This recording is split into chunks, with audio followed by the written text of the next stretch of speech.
Hi guys, thanks for checking out my video. Today I'm going to be counting down my DS collection. I'm going to start with my favourite games, then work my way down to the games that you really should avoid. Seriously, I'm Gordon, and welcome to my domain. Yep, this shiny yellow wall is my domain. It's not much, but it's a start. I hope to take over YouTube. Subscribe please. Okay, we're going to start off with a game that I love. A continuation of a series from the Game Boy Advance.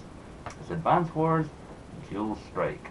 Now, if you ever played any of the Game Boy Advance games, you'll know how addictive they'll be, so I'm not going to go into too much detail about that. What I do love about this game, all the different maps, all the different commanding officers, and the CO powers. I like the Dual Strike game because it allows two commanding officers to team up at one time. You can perform, well, dual strikes, meaning that both commanding officers can take their turn and use their super CO power on the same turn. If you don't know what I'm talking about, play the game, it's awesome. Surprising what next then, Advance Wars Dark Conflict, Days of Ruin in America. Again, a little bit darker than the first Advance Wars game, but still retaining the Advance Wars humour. It features new weapons, an entire new cast, and tries to sort of, well, not revamp the formula, but tries to take it in a slightly different direction. An excellent game, I strongly recommend. Moving swiftly on, a game that every DS collection shouldn't be without, Mario Kart DS. I love it. My favourite character is Yoshi because the handling is awesome, and I really hate snaking. I think snaking is technically cheating. I know it's not, and I don't want to start arguments, but it's horrible when you're on the Wi-Fi and you're like, I'm winning. Snake. I'm in 4th place. How did that happen? Seriously. Come on. It should just be a straight press A. All you need is A and occasionally the R and L buttons. Okay? Now, a massive Final Fantasy game, and again a continuation of a Game Boy Advance series, Final Fantasy Tactics A2, Grimoire of the Rift. If you're unfamiliar with the Final Fantasy Tactics game, you should really check them up. Turn-based, sort of slightly, some people might say slightly similar to Advance Wars, but obviously not, because fantasy characters and not tanks and sort of neo-tanks and planes and copters. Different characters, leveling up, spells, combat. It's got a lot of Final Fantasy. You can't go wrong, really. No surprise end at the next game. Well, this is Final Fantasy 12. Revenant Wings. I can never pronounce that. A great game. It's a sort of real-time strategy combat game. Features some really interesting characters. And a really interesting story as well. So I'll put that aside for one later. Like I said, I'm just briefly going through them. A game everyone I think should have as well. Final Fantasy 3. Again, if you're familiar with the Final Fantasy series, you won't need to be brought up to speed with that. Your sort of typical Final Fantasy game: 4 warriors, crystals, lots and lots of leveling up. If you ever want to get anywhere, I must level up. Spend hours leveling up. From Final Fantasy 3, we then go on to Final Fantasy 4. There is a difference. Obviously, it's one number up in the series. Also, the combat in this game is slightly different. They try and sort of work the combat so that it's not you can just go away.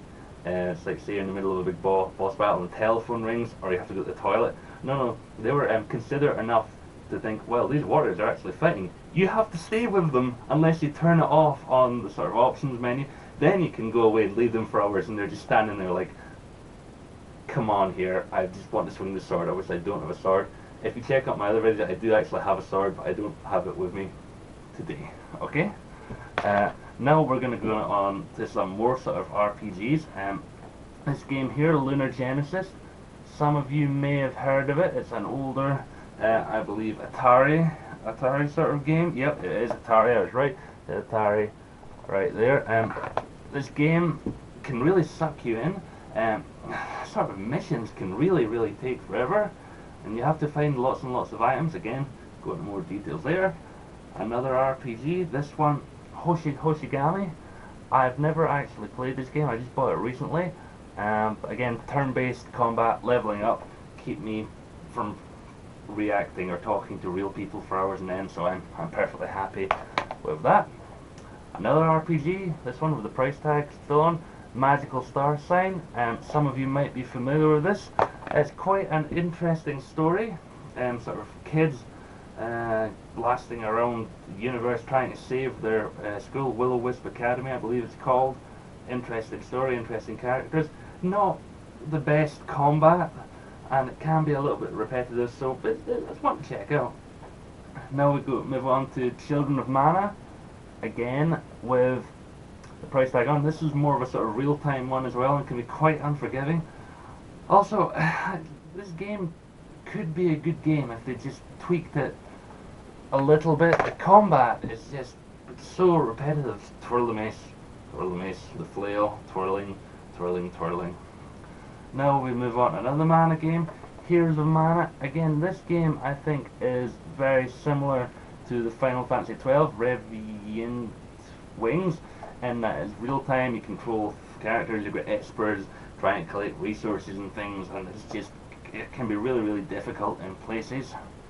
Now, surprise, surprise, not an RPG game.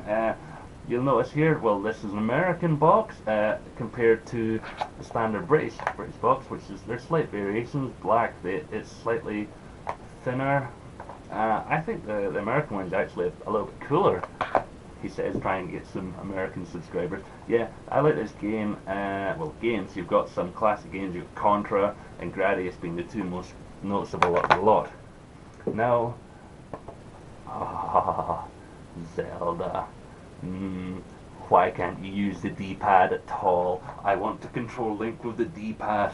It even makes a sort of little in-joke reference to that when you're in the temple, and it's like, oh, well, at least I can't use the D-pad, blah blah blah. You've played it, it's a great game. Worms 2, Open Warfare. It can be really difficult to control the game with the stylus, but I like Wi-Fi Worms. It's a good laugh when you use a holy iron grenade to kill people. Or worms, you know what I mean. Bionicle Heroes, a game that I've not really played because this game was given to me by a friend. So sorry John, not played that one yet. It's okay, I suppose. He says it's a little bit like Metroid in places. I don't know, you can let me know. Indiana Jones next. I have played a little bit of this very funny game. A lot of people say, yeah, it's Lego, it can't be that good. Then a lot of people like the Lego games. I for one find the humour quite good, but the gameplay a little bit too easy. A bit one for the kids, this one. Next, a Pokemon game. Yes, I know, you've got to catch them all, which is now actually impossible unless you have like an army of friends, and it's impossible to trade with yourself anymore, which I did used to do. I am actually allowed out in public nowadays. I have not done it for a while. Very sad and nerdy, I know. I always laugh at this sort of Pokemon games because I think if you're familiar with Golden Sun and the DS, the argument was that, sorry, not on the DS, on the GBA, the Golden Sun graphics in the GBA are a lot better than Pokemon Battle graphics on the DS, which I find laughable. The last sort of half decent game I'm going to mention is Full Metal Alchemist Dual Symphony. If you're into your anime, you'll know all about Ed, etc., Alphonse, blah blah blah. You know, it's anime, it's cool in places. Now we're going to go on to the bad games I don't like.